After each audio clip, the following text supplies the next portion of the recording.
మరి ఇటువంటి వాతావరణంలో మన రాజేంద్ర ప్రసాద్ గారు నర్సాపేట రావటం, మనందరి మధ్యన కూర్చొని సంతోషంగా మళ్ళీ సంక్రాంతి వేడుక ముందుగానే జరుపుకుంటున్నాం.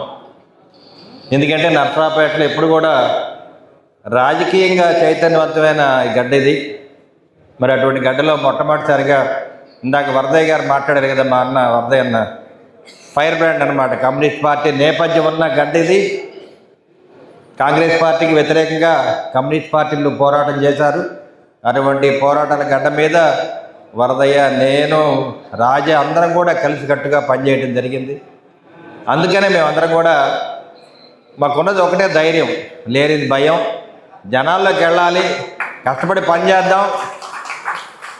ఒంటరిగా వెళ్ళినా మనం ఒకటే, జనం ఉన్నా లేకపోయినా ఒంటరిగా వెళ్ళే అలవాటు ఈ గడ్డ మీద ఉంది. దానికి నిదర్శనం వరదయ్య. ఎన్నో పోరాటాలు చేశాడు ఈ కాలేజీల్లో.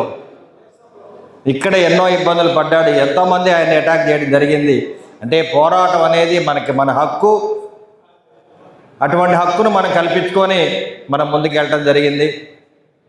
అందువల్ల ఇటువంటి చైతన్యవంతమైన రాజకీయ నర్సరావుపేటలో మన చంద్రబాబు నాయుడు గారు వచ్చినప్పుడు సభ అనేది ఎంత చక్కగా ఘనంగా జరిగిందండి. ఎక్కడ కూడా పిన్ డ్రాప్ సైలెన్స్ తప్పితే ఏం లేదు.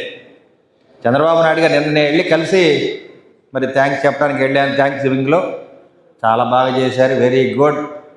మీ ఆడపిల్లలు బ్రహ్మాండంగా చేశారని చెప్పారు, మీ అక్క చెల్లెళ్ళు బ్రహ్మాండంగా చేశారని చెప్పారు, మీ అక్క చెల్లెళ్ళు మహిళలే మమ్మల్ని గెలిపించారని చెప్పారు. ఇవాళ ఉమ్మడి ప్రభుత్వం ఏర్పడిందంటే మీ వల్లే. అవునా కాదు, చెప్పారు లేదా? ప్రభుత్వాన్ని పడేయాలన్నా మీరే, మళ్ళీ గెలిపించాలన్నా మీరే. అందుకని ఇప్పుడైతే 20 ఏళ్ళుగా ఎగరని జెండాను ఎగరేసాం. మళ్ళీ ఈ జెండా 2047 దా ఎగరాలి. ఈ జెండా ఇక్కడ అభ్యర్థి ఎవరో కాదు ముఖ్యం, పార్టీ ముఖ్యం. చంద్రబాబు నాయుడు గారు మనకు ముఖ్యం, పవన్ కళ్యాణ్ గారు ముఖ్యం, మనకి పైన నరేంద్ర మోడీ గారు ముఖ్యం. మనం ఎన్డీఏ ప్రభుత్వంలో ఉన్నాం కాబట్టి మనం అందరం కూడా ఉమ్మడి ప్రణాళిక ద్వారా ఉమ్మడి ప్రభుత్వాన్ని ఏర్పాటు చేసుకొని ఘనంగా ముందుకు సాగుతున్నాం.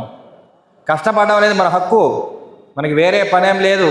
పొద్దున్న లేస్తాం, కాలువలు పొడికి తీయాలి, రోడ్డు శుభ్రం చేయాలి, రాత్రిపూట శానిటైజేషన్ చేయాలి. ఇది మన పని. ఎవరో ఆదేశిస్తే మనం చేయటం కాదు, మన పని మనం చేసుకుందాం. మనం కష్టపడ్డాం, మనం గెలిచాం కాబట్టి మన బాధ్యత పెరిగింది. ఇప్పుడు ఎవరో వాళ్ళు చేయలేదు కాబట్టి కాలువలు పూడుకుపోయినాయి. మనం చేయకూడదంటే కుదరదు. మన కాలువలు పూడుకు తీయాలి, 2 పూట్ల మంచి నీళ్ళు ఇవ్వాలి, ప్రజలకు అండగా ఉండాలి. అన్నం లేకపోతే అన్నం పెట్టాలి, చలికాలం దుప్పట్లు ఇవ్వాలి. ఇదంతా మన బాధ్యత. మనం కప్పుకునే దుప్పటని తీసి వాళ్ళకి ఇవ్వాల్సింది చలికాలం. మనం చలిలో వణికినా పర్వాలేదు. అది మన బాబు గారు నేర్పిన మన కర్తవ్యం, గుర్తుపెట్టుకోండి.